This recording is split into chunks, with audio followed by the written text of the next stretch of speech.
J'ai été très bien élevée. Pour preuve première d'une affirmation si catégorique, je dirais que je n'avais pas plus de 3 ans lorsque mon père, partisan des méthodes progressives, nous donna à boire un plein verre à liqueur d'un vin mordoré envoyé de son pays natal, le Muscat de Frontignan. Coup de soleil, choc voluptueux, illumination des papilles neuves. Ce sacre me rendit à jamais digne du vin. Un peu plus tard, j'appris à vider mon gobelet de vin chaud aromatisé de cannelle et de citron en guineur de châtaigne bouillie. À l'âge où l'on lit à peine, j'épelais goutte à goutte des bordeaux rouges anciens et légers, d'éblouissants lichens. Le champagne passa à son tour, murmure d'écume, perles d'air bondissantes. À travers des banquets d'anniversaire et de première communion, il arrosa les truffes grises de la cuvée. Bonnes études, d'où je me haussais à l'usage familier et discret du vin, non point avalé goulûment, mais mesuré dans des verres étroits, à gorgées espacées, réfléchies. C'est entre la 11e et la 15e année que se partit un si beau programme éducatif. Ma mère craignait qu'en grandissant, je ne prisse les pâles couleurs. Une à une, elle déterra de leur sable sec des bouteilles qui vieillissaient sous notre maison dans une cave. Elle est, Dieu merci, restée intacte, minée à même un bon granit. J'envie, quand j'y pense, la gamine privilégiée que je fus. Et pour accommoder au retour de l'école les encas modestes, j'eus des châteaux La Rose, des châteaux Lafitte, des Chambertin et des Cortons qui avaient échappé en 70 aux Prussiens. Certains vins défaillaient, pâlis et parfumés encore comme la rose morte. Ils reposaient sur une nid de tanins qui tenaient la bouteille, mais la plupart gardaient leur ardeur distinguée, leur vertu roborative. Le bon temps. J'ai tari le plus fin de la cave paternelle, godet à godet, délicatement. Ma mère rebouchait la bouteille entamée et contemplait sur mes joues la gloire du vin français. Colette, prison et paradis.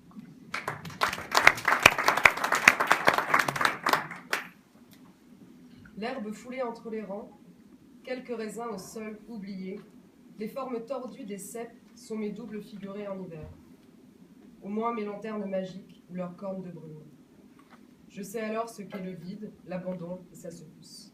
Cette théâtralité si commune à chaque fois me coupe en deux. Plus que le vin peut-être, j'aime les vignes. Leurs paysages sont mesurés. Ce sont des cadastres arborés, des lieux de modération. Chacun peut dessiner à loisir sa carte des vins, elle n'en est que plus belle.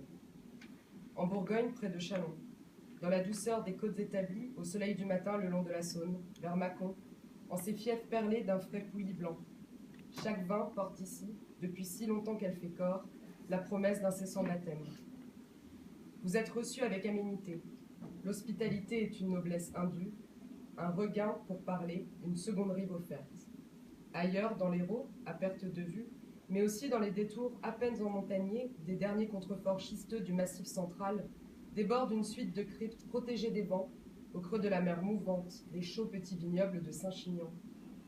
Au-dessous des pins, en ces étagements d'une sévère verticalité, fracturés d'arbustes et de fruitiers, précisément là où s'invente la clairette, au pied des crassiers sauvages des collines du Diois, il est bon de suivre le fil serré de la Drôme, grisée, tortueuse et salie jusqu'en mai. Puis dans la mosaïque appliquée des vignes de Corbière, entre garrigues et maquis, ou dans les trop claires vallées tapissées de rosée de Tavel, sous le ciel de cyprès et d'oliviers courts de cette blanche Italie. À poursuivre jusqu'en Camargue et ses vins dits de sable, je l'ai cru longtemps salé. Patrick Cloux, un vin de paille.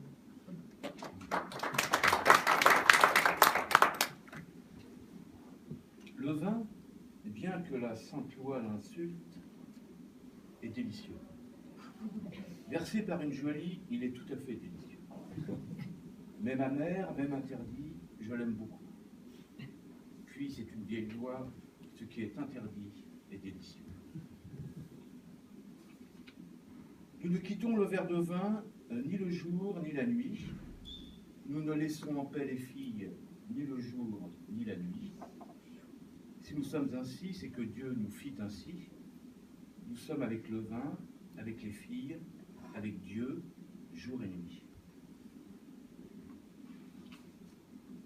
Le temps sans serveuse et sans vin, c'est rien. Sans les mélodies de la flûte, c'est rien. Plus je regarde les choses d'ici, sauf les filles et le vin, tout est rien. Vends le Coran, vends tous les livres saints pour du vin. Aurais-tu des mosquées, vends-les pour du vin. Échangeons un royaume pour un verre de vin. Le ciel, bol à l'envers, redressons-le en bol de vin. Omar Khayyam.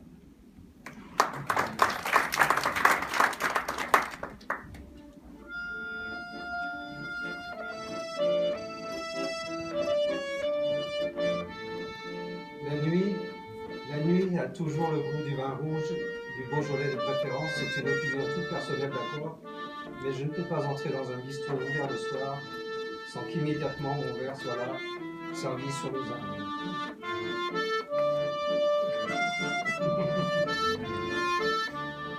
Dans des cas semblables, le vin rouge a une importance énorme. Les vrais buveurs de vin rouge se retrouvent toujours la nuit, personne n'a jamais pu en expliquer la raison.